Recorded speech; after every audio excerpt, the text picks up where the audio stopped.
Hey guys, ColdBlueLight here. Thanks for joining me. Thank you all for the 100 subs. I really appreciate it. You guys are helping me stay motivated and want to continue to work on games. So let's take a look at some changes that I've recently made to our game we were working on. We have some wonderful new programmer art, a spring, and at the top left of the screen we have a beautifully rendered chicken. This is the glorious and rarely seen chickometer, and that's our new health bar. I've also made some changes to the camera, and yeah, let's take a look at some of the stuff our spring can do. It works mostly like you would expect a spring. Boom, jump on it, go really high, fall down, and again, and one more time. So now to the health bar. We have a working health bar now, and some newly added spikes. And if we touch one of these spikes, well, actually, I think I clipped into both of them because they're too close together. We can see our variables being updated down here, along with our game FPS. But if you touch too many spikes, you lose all your health. Our chickometer is drained. Let's go ahead and remove this second set of spikes. That also, actually, let me move it over. I had it here to demonstrate for the first time around when I made this video. I've done this like 3 times now. Third time's the charm, right?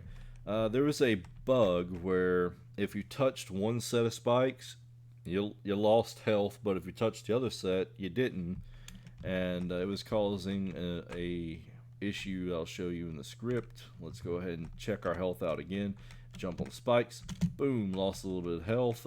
Jump on them again, lost all of our health, and our health bar changed, and now it's reading bones. That is the glory of the chickometer. Thank you, Ahoy.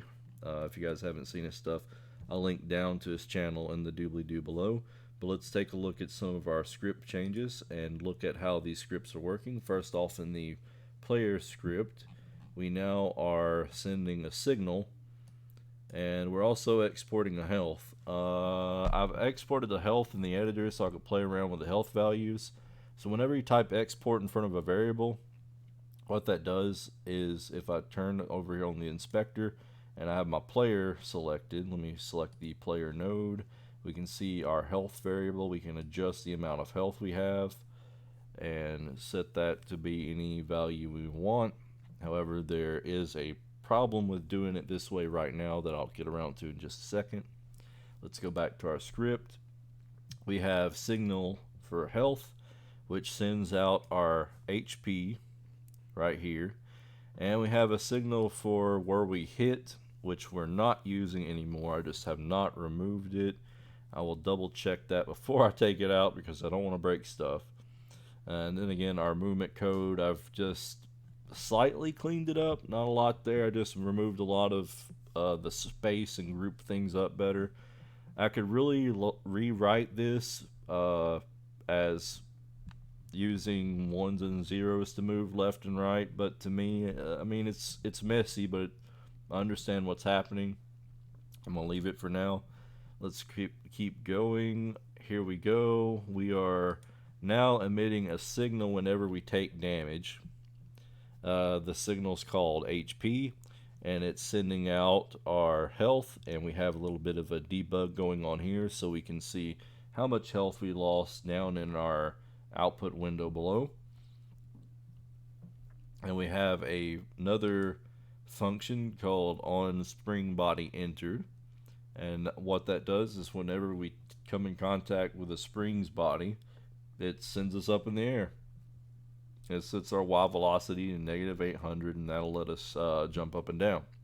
This can be changed to, actually it should be changed, and I probably will change it, so that whenever I put a new spring in the scene, I can actually jump again, because if we go back, this is the problem I was referring to with the spikes I was having. Let's go ahead and grab our spring, and we'll duplicate that.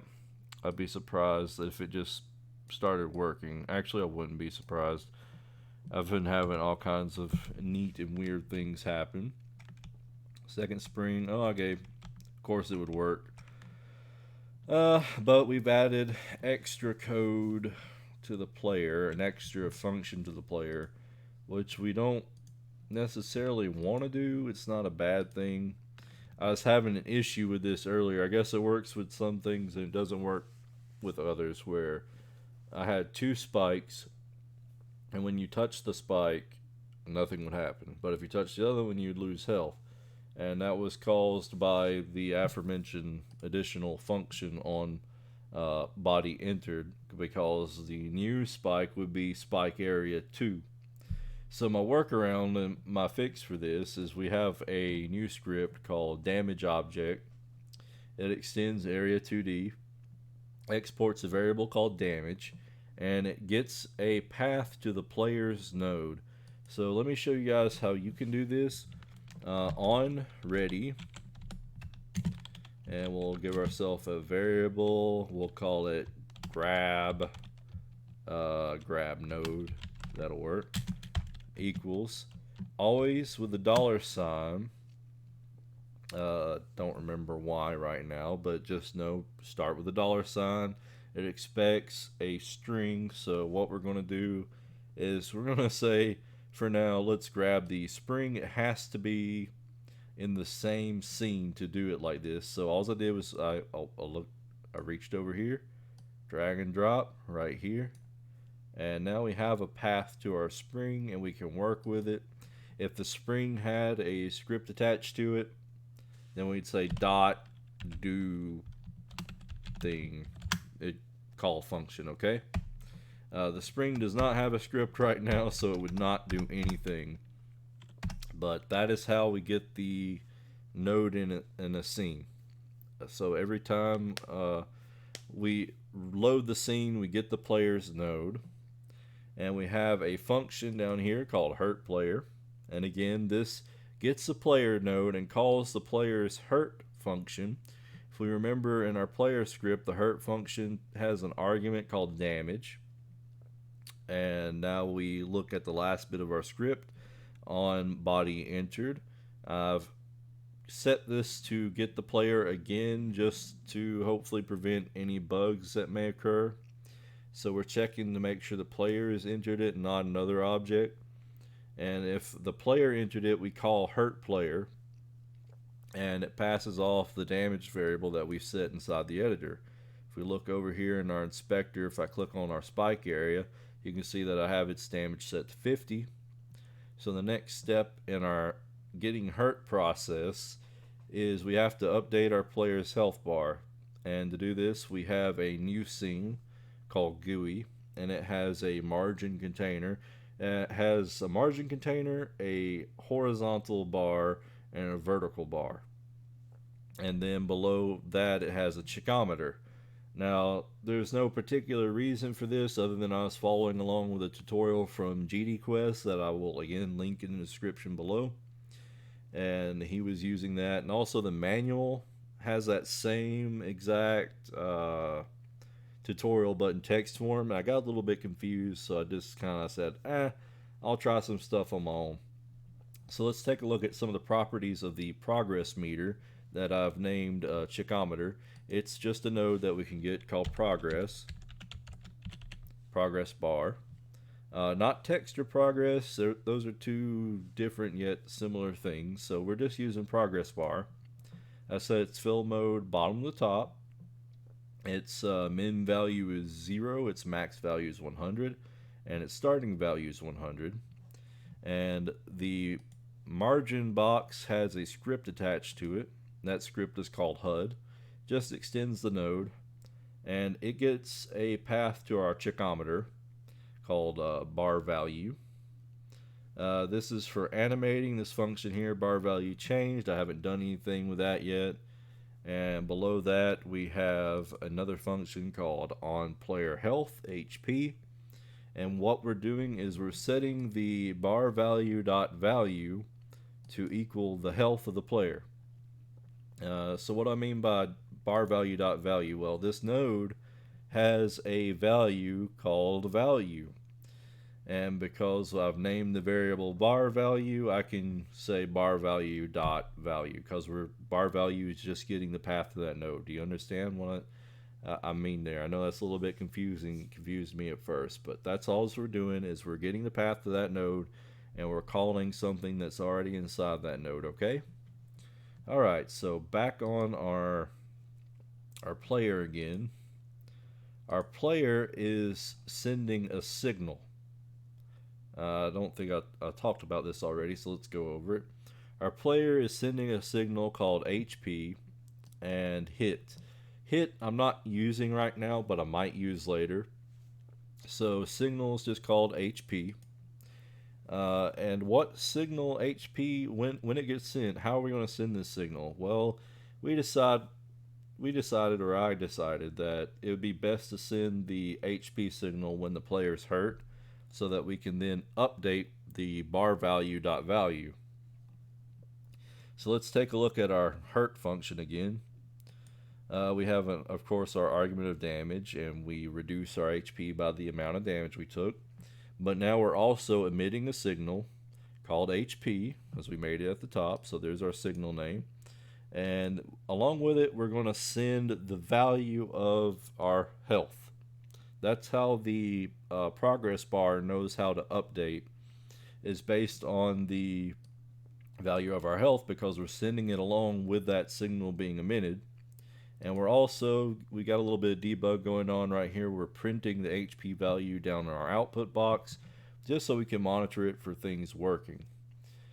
In our main scene, one more time in our main scene, we take our player, we go to node, and we can now see the two signals I mentioned before, hit and HP.